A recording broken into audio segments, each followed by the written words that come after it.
قبلہ والد گرامی رحمۃ اللہ تعالیٰ علیہ کو میں نے فرماتے سنا کہ بیٹا جب میں پہلی مرتبہ تقریر کرنے لگا تھا تو سورۃ فاتحہ شریف کی میں نے تفسیر بیان کرنے کی کوشش کی، تو پہلا بیان 7 منٹ کے بعد ختم ہو گیا۔ پھر اللہ تعالیٰ نے ایسی عنایت کی کہ 7 منٹ کیا 7 گھنٹے یا 7 دن بھی اس کی تفسیر بیان کرنی پڑے تو الحمدللہ اس کے فضل و کرم سے بیان کی جا سکتی ہے۔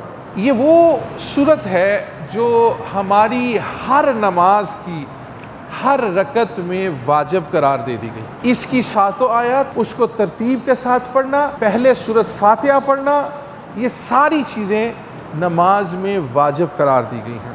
جس وقت بندہ الحمدللہ رب العالمین پڑھتا ہے، اللہ تعالیٰ کی طرف سے یہ ندا آتی ہے، بندے تو نے میری حمد بیان کی ہے۔ جب وہ الرحمن الرحیم کہتا ہے تو اللہ فرماتا ہے اس نے میری ثنا بیان کی ہے۔ جب مالکی یوم الدین پڑھتا ہے تو ندا آتی ہے کہ اس بندے میری عظمت و جلالت بیان کی ہے اور اپنے آپ کو میرے سپرد کر دیا ہے۔ جب ایاک نعبد و ایاک نستعین پڑھتا ہے تو اس کی طرف یہ ندا آتی ہے کہ میرے اور میرے بندے کے درمیان مشترک ہے، یعنی عبادت صرف میری کی جائے گی، ہر مشکل میں جو طلب کی جائے گی وہ مدد بھی اللہ کی طرف سے ہوگی۔